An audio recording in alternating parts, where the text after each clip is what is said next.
በአንጀታችን ውስጥ ከልጅነታችን ጀምረን ከምንጠጣቸው ውሃዎችና ፈሳሾች እንዲሁም ደግሞ ከምንመገበው ምግብ ወደ ሆዳችን ውስጥ በመግባት በአንጀታችን ውስጥ ራሳቸውን ደብቆ የሚያድጉና ከምንመገባቸው ምግቦች የምናገኛቸውን ንጥረ ነገሮችን ከኛ በመሻማት ራሳቸውን የሚያሳድጉ እጅግ አደገኛ የሆኑ ትላትሎችና ፓራሳይቶች በሆዳችን ውስጥ ይገኛሉ።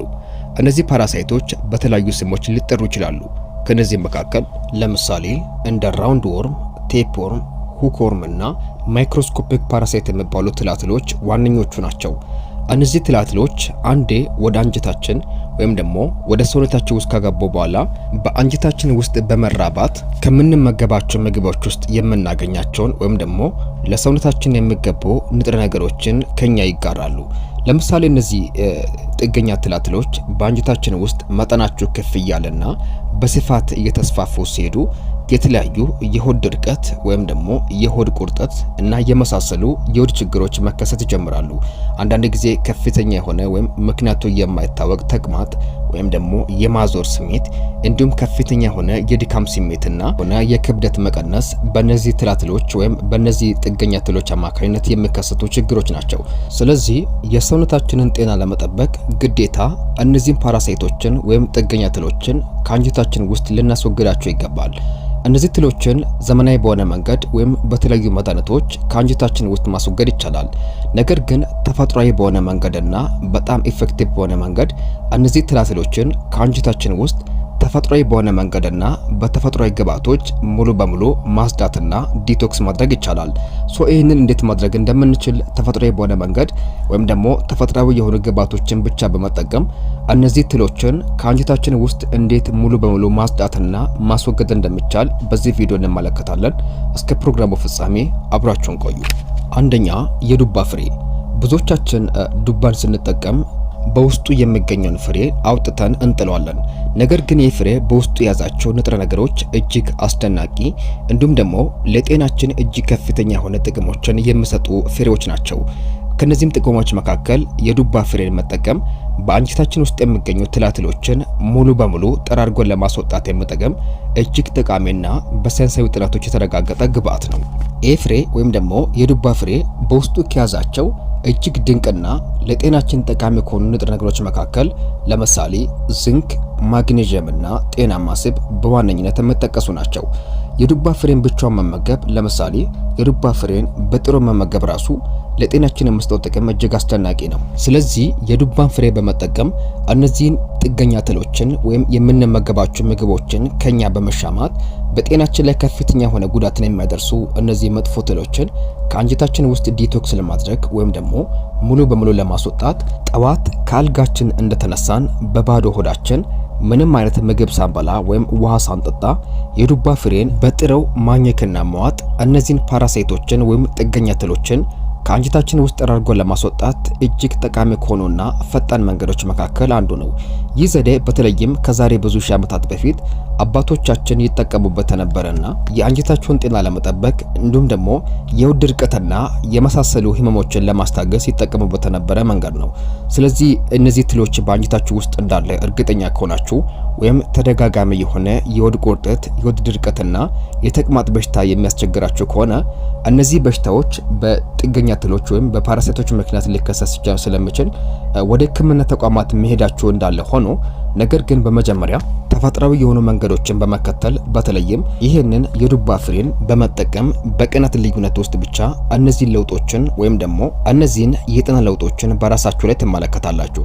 በተለይም የዱባ ፍሬን በባዶ ሆዳችሁ ከ3 እስከ 7 ቀናት አከታትላችሁ ብትወስዱ ፍሬው ምንም አይነት የጎንዮሽ ጉዳት ሳይደርስባችሁ በቀናት ልዩነት ብቻ በቀላሉ በአንጀታችሁ ውስጥ የተከማቹ ትሎችን በቀላሉ ጠራርጎ ያስወጣቸዋል። ይሄም እነዚህን ትላትሎችን ከአንጀታችን ውስጥ ለማስወጣት በጣም ኢፌክቲቭ ከሚባሉ መንገዶች መካከል አንዱ ነው። ሁለተኛው ደግሞ ነጭ ሽንኩርትን በጥሬው በባዶ ሆድ መመገብ። ነጭ ሽንኩርት በተፈጥሮ አንቲ ማይክሮቢያል የሆነ ባህሪ ያለው፣ ይህ ማለት ወደ ሰውነታችን ውስጥ የሚገቡ ባክቴሪያዎችንና የመሳሰሉ ጥገኛ ህዋሳትን የመዋጋት ከፍተኛ አቅም አለው። ይህም በድሮ ዘመን ላይ እነዚህን ባክቴሪያዎችን ከሰውነታችን ለመዋጋትና ብዙ ሰዎች እነዚህ የድሮ ሰዎች በሰውነታቸው ውስጥ ያሉ ህመሞችን ለማስታገስ ይጠቀሙበት የነበረ እጅግ ኢፌክቲቭ ሆነ መንገድ ነው። ስለዚህ እነዚህ ትሎችን ከሰውነታችን ውስጥ ለማስወገድ ነጭ ሽንኩርት ለጤናችን የሚሰጠው ሰፖርት እጅግ ከፍተኛ ነው።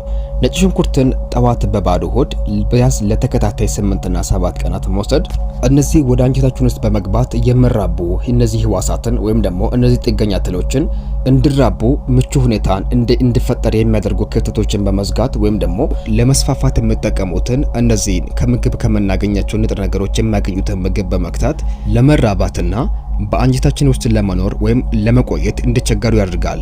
ይህም በጊዜ ሂደት ወይም ደግሞ በተደጋጋሚ ነጭ ሽንኩርትን በባዶ ሆድ በወሰዳቸው ቁጥር እነዚህ ትሎች በአንጀታችን ውስጥ ለመኖር ስለሚቸገሩ ወይም ደግሞ እንደ ድሮ ለመስፋፋት ቦታን እያገኙና ምቾት እየተሰማቸው ስላልሆነ ከአንጀታችን ውስጥ በራሳቸው መንገድ እንዲወጡ ወይም ደግሞ በራሳቸው ፍቃድ ከአንጀታችን ውስጥ እንዲወገዱ ያደርጋል። ይህም በተለይም ለመስፋፋት ለመራባትና አንጀታችን ውስጥ ለማደግ ቦታን ይፈልጋሉ። በተለይም ከምንመገባቸው ምግቦች የምናገኛቸው ንጥረ ነገሮችን ከኛ በመሻማት የሚኖሩና በእኛ ላይ ተንተርሶ የሚኖሩ ናቸው። ነጭ ሽንኩርት ደግሞ በራሱ ማይክሮቢሪያል የሆነ ወይም ደግሞ እነዚህ የመሳሰሉ ትሎችና የመሳሰሉ ባክቴሪያዎች በሰውነታችን ውስጥ እንዳይራቡ የመከላከል አቅም ስላለው እነዚህ ትሎች በሰውነታችን ውስጥ እንዳይራቡ በመከላከል ከአንጀታችን ውስጥ እንዲወጡና እንዲወገዱ ያደርጋል። ስለዚህ እነዚህን ትሎችን ከአንጀታችን ውስጥ ለማስወገድና ዲቶክስ ለማድረግ ቢያንስ ለተከታታይ 8 እና 7 ቀናት ነጭ ሽንኩርትን በባዶ ሆዳችሁ ጠዋት ላይ ልትመገቡ ይገባል። ይህም እነዚህ ትሎች ወይም ደግሞ ፓራሳይቶች ከአንጀታችን ውስጥ እንዲወገዱ ከሚያደርጉ መንገዶች መካከል በሳይንሳዊ ጥናቶች የተረጋገጠና እጅግ ጠቃሚ የሆነ መንገድ ነው። እነዚህ ትሎችን ከአንጀታችን ውስጥ ለማስወገድ ሶስተኛውና እጅግ ወሳኙ መንገድ የሎሚ ውሃ መጠጣት ነው። በውሃ ውስጥ ሎሚ ጨምረን ወይም ደግሞ ለብ ያለ ውሃ ውስጥ 2 ሎሚ በመጨመር ያንን ውሃ መጠጣት እነዚህን ፓራሳይቶችን የመሳሰሉ ጥገኛ ትሎችንና የተለያዩ በአንጀታችን ውስጥ የሚከማቹ ቶክሲክ ነገሮችን ወይም ደግሞ መርዛማ ነገሮችን ከአንጀታችን ውስጥ ዲቶክስ አድርገን ለማስወጣት እጅግ ጠቃሚና በሳይንሳዊ ጥናት የተረጋገጠና የተመሰከረለት እጅግ ኢፌክቲቭ መንገድ ነው። ቅድም መግቢያ ላይ እንደተመለከትን ከልጅነታችን ጀምረን ከምንጠጣቸው መጠጦች ለምሳሌ ከውሃ ሊሆን ይችላል ወይም ደግሞ ከአትክልቶች ወደ ሰውነታችን በመግባት በአንጀታችን ውስጥ ራሳቸውን ደብቆ የሚቆዩ እነዚህ ፓራሳይቶች ትሎችን ጨምሮ በአንጀታችን ውስጥ የተለያዩ የምግብ ቅሪቶች ይከማቻሉ። በተለይም በትልቁ አንጀታችን ላይ እነዚህ የምግብ ትሎች እንዲሁም ደግሞ የምግብ ቅሪቶች በአንጀታችን ውስጥ የመከማቸት እድላቸው እጅግ ከፍተኛ ነው። በተለይም የአፍ ጠረን መጥፎ የአፍ ጠረን ያላቸው ሰዎች፣ የሆድ ድርቀት የሚያጋጥማቸው ወይም ተደጋጋሚ የሆነ የተቅማጥ በሽታ የሚያስቸግራቸው ሰዎች ትልቁ ችግራቸው ከዚህ ችግር ጋር የተገናኘ ነው። ወይም በአንጀታቸው ውስጥ ከፍተኛ የሆነ የምግብ ቅሪት ክምችት ወይም ደግሞ ቶክሲክ ነገሮች አሉ። ወይም ደግሞ እነዚህ ትላትሎች ወይም ፓራሳይቶች ሊገኙ ይችላሉ። ሎሚን ለብ ካለ ውሃ ጋር መጠጣት ደግሞ እነዚህን ትሎችን ጨምሮ በአንጀታችን ወይም በሆዳችን ውስጥ የሚከማቹ ቶክሲክ ነገሮችን ወይም ለረጅም ዘመናት በሆዳችን ውስጥ የቆዩ እነዚህ መርዛማ ነገሮችን ኬሚካሎችን ጨምሮ ከአንጀታችን ውስጥ ሙሉ በሙሉ ጠራርጎ የሚያስወግድ እጅግ ጠቃሚና ኢፌክቲቭ መንገድ ነው። ሎሚን ለብ ካለ ውሃ ጋር መጠጣት በአንጀታችን ውስጥ የኤሌክትሮላይት ኢፌክት እንዲፈጠር ስለሚያደርግ በአንጀታችን ውስጥ የሚገኘው እያንዳንዱን መጥፎ ነገሮችን ሙሉ በሙሉ ጠራርጎ የማስወገድ አቅም አለው። ስለዚህ አንጀታችሁን ቢያንስ በየ6 ወሩ ለማጽዳት ወይም በአንጀታችሁ ውስጥ የሚገኙ መርዛማ ነገሮችንና ትላትሎችን ሙሉ በሙሉ ጠራርጎ ለማስወጣት በየ6 ወሩ አንጀታችሁን ዲቶክስ ለማድረግ ከፈለጋችሁ ለ3 ቀናት በባዶ ሆዳችሁ ለብ ያለ ውሃ ውስጥ 2 ሎሚን በመጭመቅ ውሃውን ብቻ በመጠጣት እነዚህን መርዛማ ነገሮችንና ጥገኛ ትሎችን ከአንጀታችሁ ውስጥ ወይም ደግሞ ከሆዳችሁ ውስጥ ሙሉ በሙሉ ማስወገድ ይቻላል። ክቡራን ተመልካቾቻችን እነዚህ መንገዶች ተፈጥሯዊ የሆኑና በአንጀታችን ውስጥ የሚከማቹ እንዲሁም ከምንመገባቸው ምግቦች የምናገኛቸውን ለሰውነታችን እጅግ ጠቃሚ የሆኑን እነዚህ ንጥረ ነገሮችን ከኛ በመሻማት ሰውነታችን ተገቢውን የሆኑን ግብዓቶችን እንዳያገኝና የምንመገበው ምግብ እንዲሁ በከንቱ እንዲባክን የሚያደርጉ እነዚህን ትላትሎችን ከሰውነታችን ውስጥ በተፈጥሯዊ መንገድ ለማስወገድ የሚረዱ ተፈጥሯዊ መንገዶች ናቸው። እነዚህንም ተፈጥሯዊ መንገዶችን በተደጋጋሚ በመጠቀም አንጀታችሁንና መላውን ጤንነታችሁን መጠበቅ ትችላላችሁ። የተከበራችሁና የተወደዳችሁ ክቡራን ተመልካቾቻችን በዛሬ ቪዲዮ ላይ ሀሳብ አስተያየት ካላችሁ በኮሜንት ሳጥን ላይ አስቀምጡልኝ። በተረፈ ሌላ ጊዜ በሌላ ቪዲዮ እስክንገናኝ ሰላማችሁ ይብዛልኝ።